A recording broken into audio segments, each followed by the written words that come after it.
What's happening? It's good to be here. Sorry I'm a little late today, but better late than never. Let me adjust my shit here so I'm a little bit not so cattywampus. Okay, let's get a smoke and get to work. So we already have kind of a late start, so we want to. Oh, this is that mask. Fuck. Give me a sec. All right. Yeah, we're gonna have to make a switch. Oh yeah, here we go. All right. I like this one better anyway. All right.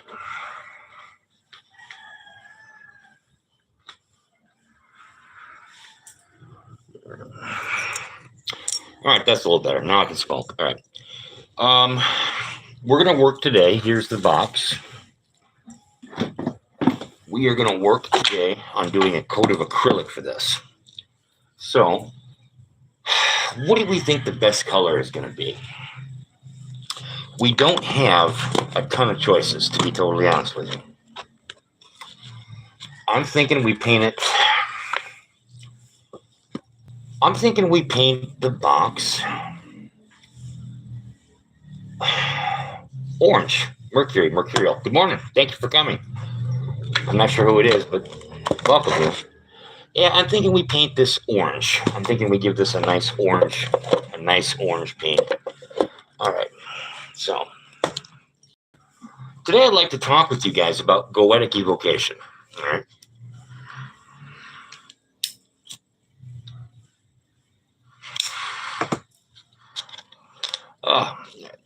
Goetic evocation, as it pertains to Shem angels first. There is a lot of different opinions on this, okay? A lot of people may not realize that their opinion comes from RHP perspectives, all right? The first thing I need you guys to understand is this, and you can disagree with me here if you want to. We can have a heated debate about it, a passionate debate. I'm down for it. Angels and demons do not get along, okay? That's just how it is. Now, the deal is this.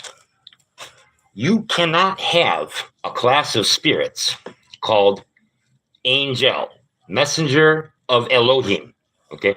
That's an angel, okay? Now, a fallen angel, a demon, what have you, the Goetia, as we know, is a mishmash of different classifications of spirit. You can't have, for example, fallen angels and angels be like, "Oh, hey, bro, how's it going?" No, just based on the mythology alone, they're not gonna be agreeable to one another. They're not going to be vibrating in sympathy or resonance. No, they're vibrational. Their vibes are complete polar opposites. Sitra, Akhra, and Kedusha. Good morning. Thank you for coming. So when people say that angels and demons get along great in their experience and all this stuff, guys, here's the thing. I don't buy it now. I don't buy it tomorrow or the day after that. That's like, that's basically just cultural appropriation and saying, I'm going to choose the things that I like from this particular mythology and leave everything behind that I don't. That's garbage. I mean, how do you even know that you're working with the right spirit at that point? Because you're just picking what you like and then leaving what you don't like and hoping that things work together that don't. And no, I'm not going to do it that way. I'm not going to do it that way. So when we talk about Shem angels, guys, does it work? Yes. Yes, it works. And you can't tell those people that say angels and demons are friends, you can't tell them a goddamn thing, okay? Because their experience, what they wish that their experience was and that their confirmational bias is, okay? Anyway. Why would there need to be Shem angels that frustrate goetic spirits if the hierarchy wasn't exactly what we thought it was? It wouldn't make any sense. It would be contradictory at all levels, which this is very uniform and very coherent. That's what I mean to say. Now, how do the individual demons feel about their Shems? I have asked this question because I wanted to know. I got a range of answers. I got, I don't give a fuck. I got, I get really mad about it. I got, I couldn't care either way. I think it's disrespectful. It just depends on the spirit. Really, that's how they feel about it. Like, let me give you an example. Aurobus, he doesn't give a shit. I mean, he just doesn't care. Like, Citri, on the other hand, he finds it very offensive. And a lot of them find it very offensive.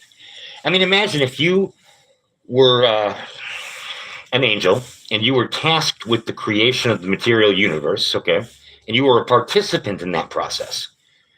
And then you were disenfranchised from that completely and told that it was off limits to you and that you were pushed out. Would you really want anything like success or goodness for this particular area of the universe? No, not really. And would you want to work in it under threat of angelic punishment and under constraint and under binding? No, nobody would. That's called, there's a word for that. It's called slavery. And nobody wants to have anything to do with it. So, continuing on. There are magicians that enslave. Good morning. Thank you for coming. There are magicians that want to enslave jinn and bind them into rings and such. Okay. Good morning. You got two more. I don't mind that at all. Okay, that's for them. But I would rather personally work out an equitable agreement with a spirit rather than force it through Shem into submission. That's just my preference. I'm going to tell you this right now. If you are using Shem angels to bind and constrain and control demons regularly, you are not making friends. I'm telling you that right now. You are not making friends. The moment that these entities are able to get a hold of you, you're going to catch the flux. It may take a decade. It may take two.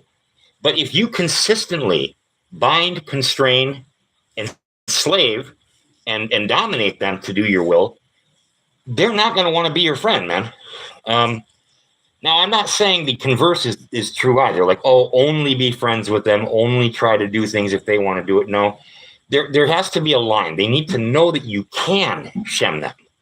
They need to know if they misbehave, if they attack you, if they take your offerings and they give you nothing. There needs to be consequences. Hey, morning, brother. There needs to be consequences. Like, you don't come to my temple and tell me that you're going to do a job for me, and then I agree to your rate, you get it, and then I get nothing. No, that's not going to work.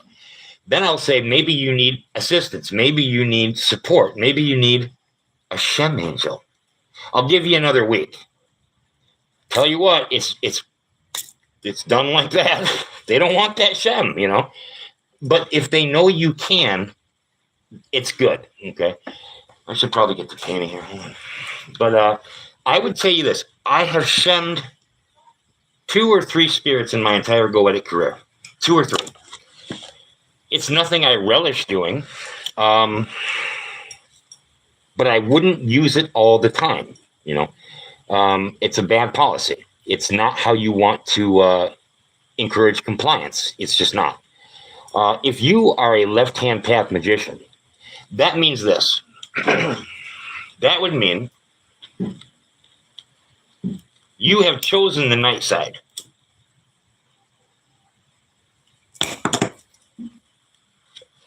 You have chosen the night side. You have essentially chosen Lucifer, Satan, Beelzebub, whatever, as your god, okay, or your primary patron deity. And that's that. That you're going to rock the left-hand path. Okay, cool. I salute you. That's real gangster. That's some gangster shit. You align yourself with Sitra, or you align yourself with the night side. When they sense you, they don't sense an enemy. They sense a friend. They sense something that vibrates like them. Like, hey, we're on a team together, That's how they see us. So if we start doing stuff like Shem, it really undermines our relationship that we have tried to build with an entity. That's like an entity. What if the entity came to you and said, I need you to do this task for me, and if you don't, I will call the police and make you do it. Would you like that? Or if you were at work and your boss made you clean the toilet. Come on, man. That's not, come on. That's not good. Now, there's better ways to go about it. You know what I mean? That's what I'm saying. If you have to use Shem angels in order to make goetic spirits work for you, you're fucking up. I'm gonna tell it to you straight to your face. You are fucking up. If that's what it takes to get results, you're going about it the wrong way. All right? That's what I mean to say. Now, if you use Shem occasionally as a tool, okay, that's cool. Now, Shem angels can be used by themselves having nothing to do with goetic evocation whatsoever. And that is okay, you know. But using them as leverage against a demon, I tell you what, if the demon doesn't want to do the job, find another spirit that does. There you go. That's easy. Anything else is just an ego trip from the magician trying to assert himself on a spirit that doesn't want to do something. And look, if you don't want to do something, you don't want to do it. You know, I don't want to make a spirit that doesn't want to cooperate work on a task that I needed to work on. I'll just find somebody else. That's it. So that's the deal with goetic evocation and Shem. Yeah. Does anybody have any questions? And I got two of you left. I lost two of you, but I got two of you left. So two of you are following this. Two of you are tracking and listening to what I'm saying, and that's good. If anybody has any questions or alternate points of view, I'm happy to discuss that. Let me get my paintbrush here. Hold on. Yeah, we'll get some paint out here. Yep, here we go. All right. All right. Now, let's talk about evocation for goetic spirits in general, okay? All right. I would tell you this. You know my method is legendary, the Mike B method of goetic evocation. We all know it. We've all seen it. We've all read it. Let me tell you why I like it. It's safe, all right? There are safeguards that I have built into that system that will keep a new or intermediate practitioner safe while still delivering results. What I mean by that is this. First of all, when you see a goetic spirit, you see like this, like the sigil and the name. Okay? Right? You guys with me? All right. Those two rings around the name and the sigil are the very first line of defense a magician has from a spirit. Those two lines concentrate, but govern how much power a spirit is able to present and flex in this particular situation right now. It's a way of limiting the spirit's expression. So when you make when you make just the sigil, okay, you're saying, hey, however much you want to bring is okay. That's dangerous for beginners because you get certain spirits that are aggressive, okay, and they will take advantage of that. The next set of defenses.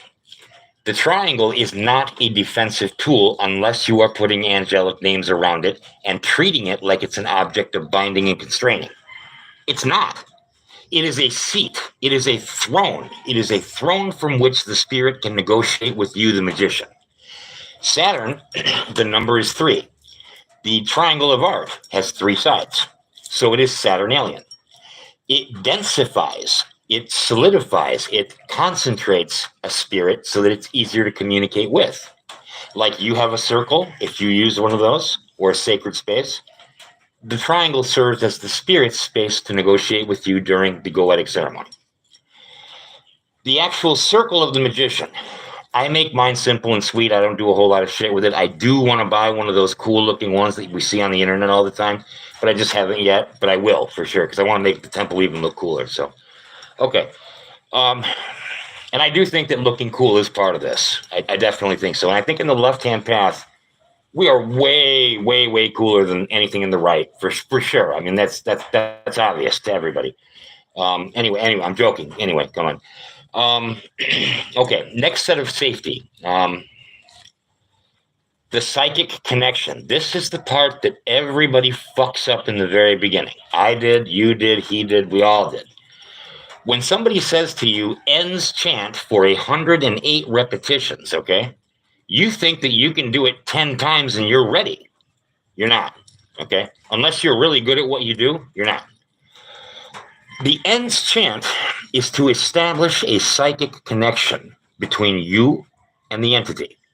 The entity hears its name being vibrated through time and space. It becomes aware of you as you think about it, all right? Now, when that two-way gets established and you feel that funny feeling and that sigil opens in front of you, okay, that's when it's time to go into a conjuration, Okay. Now there's a safeguard built into the ending of my conjuration, the one that I pretty much got from the books too, but I did a little alteration on. Spirit X, come now forth from whatever corner of the world that you are in. Put on a fair and comely shape.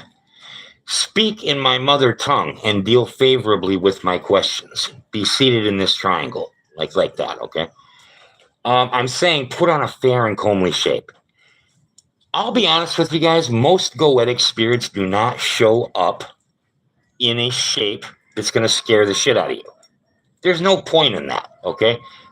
They did that probably for a few hundred years when they thought it was cool, but like they grew out of it. When they want to scare you, they will. But otherwise, there's no purpose in that, okay? They do that stuff mostly with Judeo-Christian Islam or RHP magicians who want to use God names with them. Then they'll get really ugly for sure. Then it will look like The Conjuring or it will look like The Exorcist. It won't look like something that we do. It's a totally different deal. Okay. So you've got a safeguard built in there. There are safeguards built into the system that I developed for evocation every step of the way so that the magician is safe while he works with the spirit. More can be added if the spirit is really dangerous. Like if you're dealing with Andras and you don't know him, you probably better take, extra steps. The part that I forgot to tell you a second ago was when the ends chant is happening, people want to do it like 10 times and they think it's okay. You really need 3, 5, 7 minutes of ends chanting to make that psychic connection strong. What happens if you don't have a psychic connection that's strong, you end up pulling another entity that you didn't intend through during the conjuration. This is where people get parasites, tricksters, and imposters. Okay? And they don't know the energy signature of the spirit well enough to know who showed up and who didn't. So, that's exactly what can happen. That's why I tell people, hey, take your time. Take your time, man. Build a quality psychic connection. Build a good quality psychic connection.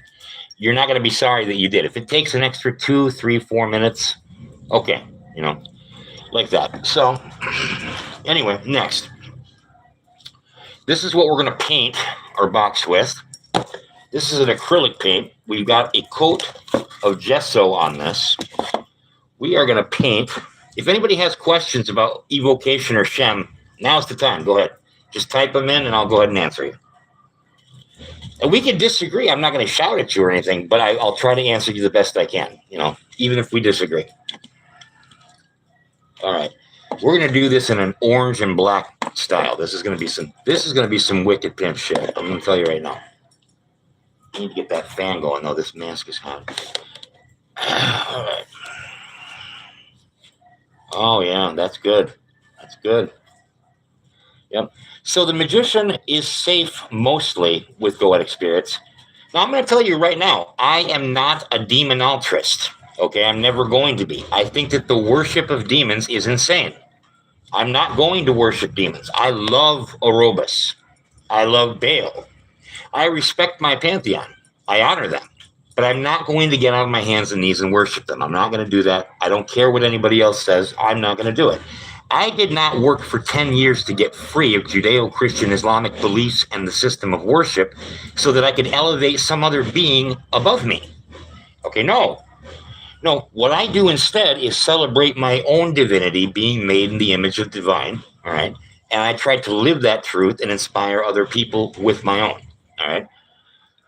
You can have relationships with goetic spirits based on like, trust, respect, time, and you can even have things like friendship develop that are genuine and real, okay? You don't have to worship anything if you don't want to. I personally consider demonaltry to be a right-hand path religion. Because look, all of the elements of worship are there, Anyway. If you want to worship these entities, they'll let you, but I just don't think it's a great idea. That's all I'm saying. See how the paint's going on here? Nice. I'm not downing demonaltry. Don't get me wrong. My method of evocation is a hybrid of demonaltry and ceremonial magic. So, there are benefits to the system for sure. Hey, Cosmic Tofu, what's cracking, bro? I just gave a talk. How long have you been here? I just gave a talk about goetic, evocation, and Shem. So, if you have any questions or topics you want to talk about, Tofu, go ahead and kick them out to me here. I'd be happy to chop it up with you. But yeah, the worship of demons, I think, is just a mistake. I don't know, but I will say this: demonology has an amazing way of connecting with spirits. Oh, okay, cool. All right. Yeah, demonology has a really good, viscerally deep way of connecting with those entities, and I really respect that approach, and I've adopted it for my own work. So, it has its merits, right? All right. Let's paint this bad boy. All right. All right. Now, why am I doing this tarot box project? Because your tarot cards should be in a box or in a silk bag. And this is to keep away spirits and people and their impure magnetism from affecting your cards. Your cards should be programmed to your energy and your touch. You should touch each of your cards at least once before using them for divination so that they are attuned to you. The purpose of this box is to keep them attuned to you so that they don't get out of tune or out of sync with you because other people are touching the cards, handling them when you're not around, so on and so forth. So this is a way to protect them and keep them safe and actually make them look cool also. So that's the idea.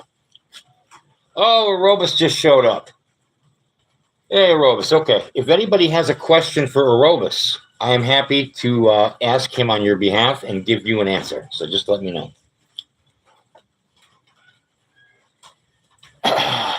All right. This is good.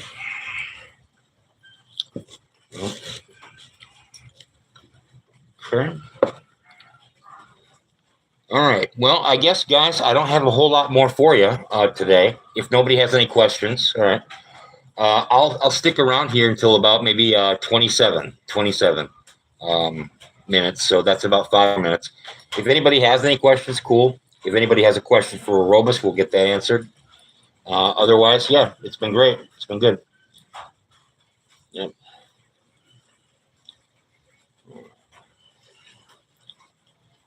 Here we go.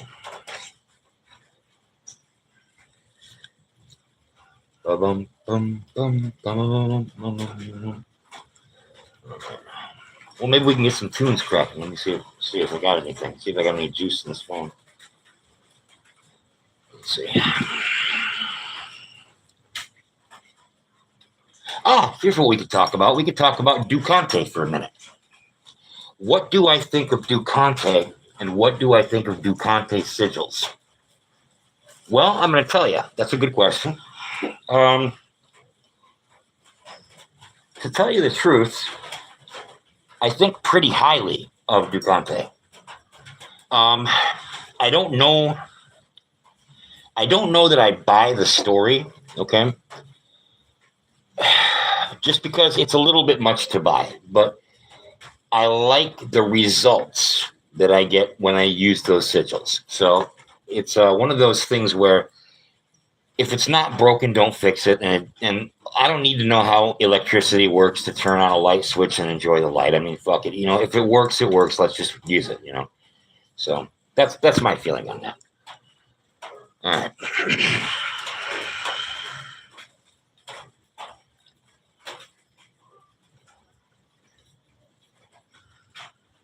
It's amazing how many high priests there are, though, and high priestesses, and how few regular priests and priestesses there are. I just wanted to point that out, but whatever. It's not, it's a joke, but, Yeah. Oh, hey, bro.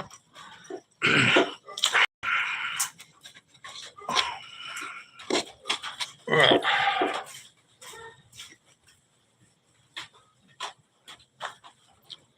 Legend Archer, thank you for coming, man. Thank you very much for coming. I appreciate having you, man. Tell homeboy, tell Water Alchemist I said what's up. And, yeah. He's like one of the only people I like to watch, actually, in the occult community, like Water Alchemist. I love that dude. Oh, cool. Right on.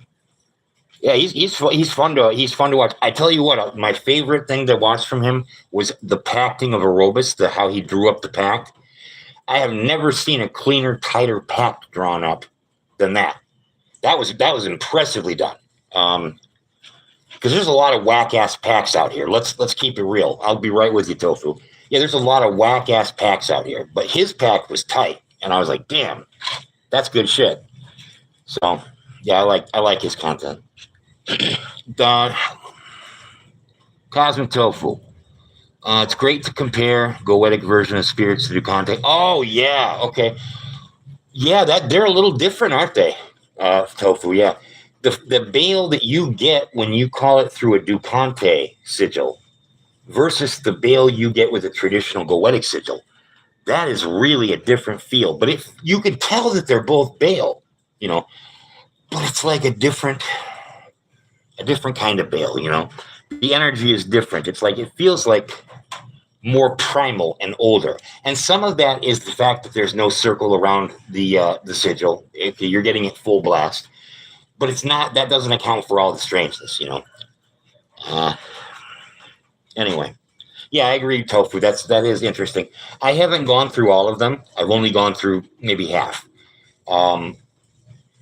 Asmodeus was really different in my mind. A different aspect, but right. Well, there's not a whole lot of information to work with on it. Like I searched for a lot of information about that whole system, and I couldn't find almost anything. I went through S. Connolly's works, and I just couldn't find what I needed to find. Like hierarchy in particular. So if you know a source for that, Tofu, let me know because I need one. I never found that to my satisfaction. But I do like the system though of what I know of it. Yeah. All right, there we go. Anybody have any questions for Prince Ormus or anything? No? Okay. Time is it? Yeah, okay. All right, guys, I'm going to wrap it up here. Thanks, everybody, for coming. I'm glad that we were able to chop it up about the Goetia. I just wanted to make clear my position when it comes to Shem. I'm not a Shem advocate. I don't think it's a cute idea to take and, browbeat goetic spirits, Oh, wait, okay. Oh, okay, this is easy. This is good. I'm glad you asked that question. All right, Legend Archer. In your journey, when and how did you identify counterfeit spirits, deities, ancestors, gods, and demons? Okay, first of all, this is how I see this, and not everyone's going to agree, and I think that's cool. I do not work with deities very much, and I'm going to tell you why. They are fickle. You can go from in their favor to not in their favor really quick, and it can be dangerous, as you know. So I don't really mess with them much, except for a few. How do I identify a fake spirit? A fake spirit is going to give you a scary feeling almost immediately when it shows up. It's going to be like you're going to feel it from a certain direction, and it's going to be dread, panic, like an oh fuck feeling that you don't get when you actually work with real goetic spirits. What that is a parasite trying to make you afraid to feed off the fear, condense itself, and then make an attachment to you so that it can feed on you constantly. That's what that typically is. Or an imposter is trying to make you think that he's somebody special so that you continually give him offerings in the name of another spirit that he can steal. How do you test this? Okay, I vibrate the name to the spirit several times. Like, Orobas. Orobas, like Jaden Tasa Huet Naka Orobas. If it makes the spirit stronger, if the vibration becomes more intense, then it's the real spirit. If the vibration becomes weaker, or if the vibration becomes less resonant, I know it's not the right spirit. And then I'll say, show me Prince Orobus' seal. If it can't show me, then it's not the right one. But when you get to a certain state, you recognize the, oh yeah, okay. He says there's going to be something traffic related. I hear something about traffic, something about a car. Just be wary on the road. There's a bad driver out there that you may encounter. Just be watchful for it. It'll be within the next few days. Thanks, bro.